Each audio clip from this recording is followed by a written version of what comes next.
22 जून को महाराष्ट्र प्रदेश कांग्रेस कमेटी के उपाध्यक्ष किशोर गजभिये ने बुधवार को अपना इस्तीफा दे दिया। राज्य विधान परिषद चुनाव में पार्टी नेता चंद्रकांत हंदोरे की हार से वह व्यतीत थे। गजभिये ने कहा कि हंदोरे न केवल कांग्रेस के एक वरिष्ठ और अनुभवी नेता है, बल्कि अम्बेडकरवादियों, दलितों और शोषितों के भी वह नेता है। यह कहते हुए उन्होंने महाराष्ट्र प्रदेश कांग्रेस कमेटी के प्रमुख नाना पटोले को अपना त्याग पत्र सौंप दिया। महाराष्ट्र टीवी 24 के लिए रितेश बोरकर की रिपोर्ट, नागपुर। कांग्रेस के प्रदेश अध्यक्ष किशोर गजभिये हमारे साथ में, इनने आज अपने पद से इस्तीफा दिया। पद से इस्तीफा देने का कारण क्या था?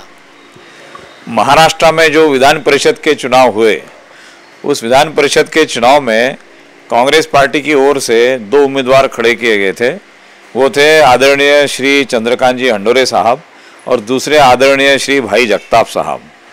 तो ये 2 उम्मीदवार जब खड़े किए गए तो आदरणीय चंद्रकांत हंडोरे साहब को पहले चॉइस का उम्मीदवार बनाया गया, जिसको कहते हैं कि पहली पसंद चंद्रकांत हंडोरे। यानी हमारे पार्टी के जो विधायक थे उनको ये आदेश था पार्टी की ओर से कि आप अपना पहले नंबर का वोट चंद्रकांत हंडोरे जी को आप देंगे और जो फिर वोट बचेंगे फिर वो दूसरे उम्मीदवार को दिए जाएंगे। अब जब चुनाव हुआ तो ये पता चला कि कांग्रेस के पास जो वोट थे वो सारे वोटों के बावजूद चंद्रकांत हंडोरे साहब को केवल 29 वोट चाहिए थे, लेकिन मिले 22 वोट। जीतने के लिए 44 एमएलए होने के बाद भी उनको 29 का कोटा दिया गया था और उसमें केवल 22 वोट मिले। तो कहने का मतलब ये है कि 7 लोगों ने वोट नहीं दिया। तो ये 7 लोग कौन हैं, इसकी जांच होनी चाहिए। और ये पार्टी के लोग हैं, पार्टी का आदेश था और पहली पसंद के उम्मीदवार होने के बावजूद भी इन लोगों ने वोट न देने की वजह से उन्होंने अपने वोट किसी और को दिए। किसको दिए हमें मालूम नहीं, और वो ऐसा करने वाले कौन है ये भी हमें मालूम नहीं। लेकिन जरूर ये है कि 7 वोट न मिलने की वजह से चंद्रकांत जी हंडोरे साहब का पराभव हो गया और 1 नंबर का पहली पसंद का उम्मीदवार जो दलित समाज से था, इस उम्मीदवार का पराभव हुआ। हमारा ये कहना है कि चंद्रकांत हंडोरे जी को चुन के लाने की जिम्मेदारी कांग्रेस पार्टी की थी, महाराष्ट्र प्रदेश के जो पदाधिकारी है उनकी थी। तो इसमें हम कहीं ना कहीं चूक कर गए, कहीं ना कहीं भूल कर गए और चंद्रकांत हंडोरे जी का पराभव हुआ। चंद्रकांत हंडोरे जी हमारे दलित समाज के हमारे नेता है, ज्येष्ठ नेता है, हम उनके साथ काम करते हैं और इसीलिए हमारे नेता का जब इस प्रकार से जो मानहानि के जैसा उनका पराभव हो गया है तो इसके लिए कौन जिम्मेदार है? हम ये कहते हैं कि पार्टी के जो हमारे विधायक हैं जिन्होंने वोट नहीं दिया, ऐसे वोट न देने वाले जो मतदाता है, ये इसके लिए जिम्मेदार है और ऐसे लोगों के ऊपर कार्रवाई होनी चाहिए और कांग्रेस पार्टी ने डिसिप्लिनरी एक्शन इन लोगों के ऊपर लेना चाहिए।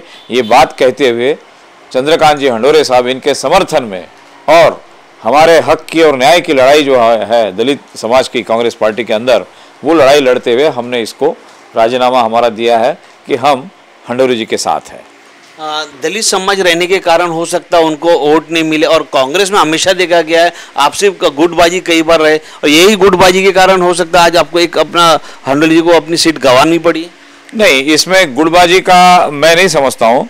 मैं ये समझता हूँ कि जिन लोगों को वोट चाहिए वो लोग निश्चित रूप से दूसरे मतदाता के ऊपर पोचिंग करते हैं या दूसरे पार्टी के मतदाता को अपनी तरफ खींचने का प्रयास करते हैं।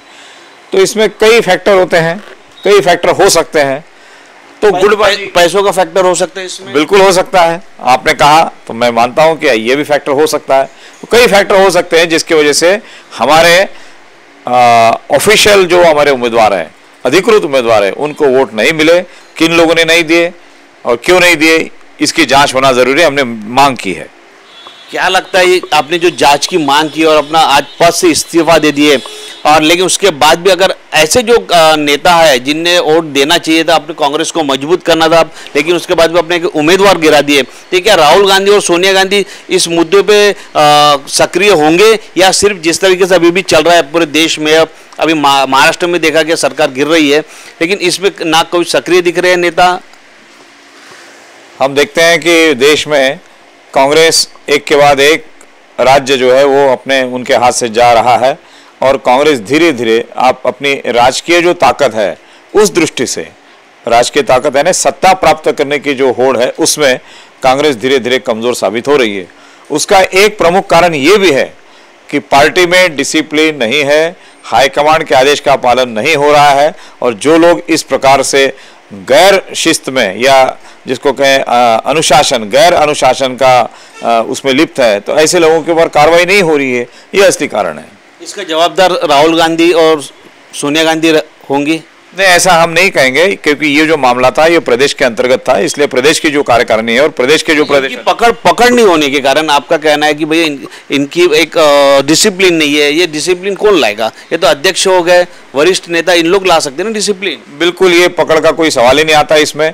ये जो मामला है ये कोई राष्ट्रीय मामला थोड़ी है, ये तो स्थानिक मामला है, महाराष्ट्र प्रदेश का काम मामला है। तो महाराष्ट्र प्रदेश के जो पदाधिकारी है इन लोगों को अब ये चाहिए कि इन्होंने कार्रवाई करनी चाहिए। अगर ये कार्रवाई करेंगे, उनकी पहचान करेंगे, तब फिर आगे चल के डिसिप्लिन आएगी, अदरवाइज ये ऐसा ही चलते रहेगा। महाराष्ट्र में भी शिवसेना और राष्ट्रवादी के साथ हाथ मिला के अपनी सरकार चल रही थी, अब यहाँ से भी सत्ता जारी है, ये भी स्टेट से जारी है, तो क्या उसके बाद भी अपन ये करेंगे कि इनको महाराष्ट्र के अध्यक्ष ने इन पे कार्रवाई करनी चाहिए? क्यों नहीं इसमें सोनिया गांधी, राहुल गांधी ने हस्तक्षेप करना चाहिए? हमने हाईकमांड को इस प्रकार का ये जो घटना हुई, ये घटना के बारे में बताने के लिए हमने नाना पटोले जी से विनती किया है। नाना पटोले साहब ने हमारा जो ये है, हमारा जो निवेदन है वो हमारे आदरणीय पक्षाध्यक्ष श्रीमती सोनिया जी गांधी इनसे कहने के लिए उन्होंने सहमति दर्शाई है। तो मैं समझता हूँ कि ये सारी घटना का विवरण हमारे पार्टी के हाईकमांड के पास जाएगा और पार्टी इसमें उचित कार्रवाई करेगी, ऐसा मुझे विश्वास है। हमारे साथ किशोर गजबी जी ने अपने पद से इस्तीफा दिया, कांग्रेस से इस्तीफा नहीं दिया। दिनों के साथ रितेश बोरकर, महाराष्ट्र G24 के लिए। नागपुर वासियों, हो जाइए तैयार, वेदांत सेल्स मेंस वेयर लाया है आपके लिए बिग सेल मानसून धमाका। सबसे कम 20% और 50% की बड़ी डिस्काउंट के साथ मानसून धमाका बिग सेल में आपको मिलेंगे ब्रांड के गारमेंट्स 20% और 50% की डिस्काउंट पर और आपकी होगी बड़ी बचत। साथ ही बिग डिस्काउंट के साथ raincoat, shirt, T shirt, jeans pant, trouser, lower और अंडरगारमेंट्स उपलब्ध। शर्ट की खरीदी पर pi by 1 gate 1 free offer. मात्र 599 में पाए 2 शर्ट। तो जल्दी कीजिए और एक बार अवश्य भेंट दें, उठाए बिग सेल का लाभ।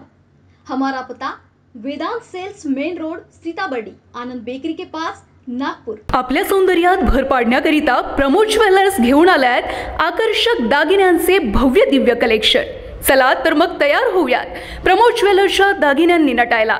आमच्याकडे आहे सोन्या चांदीच्या दागिन्यांचे आकर्षक कलेक्शन, जिथे तुम्हाला मिळेल कर्णफुले, पाटल्या, मंगळसूत्र, राणीहार, वेडिंग रिंग आणि असंख्य व्हेरायटीजचा भांडार।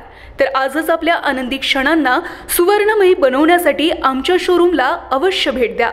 आमचा पत्ता Pramod jewellers and gift centre, Pardhinagar, MIDC, Hingna road, Nagpur.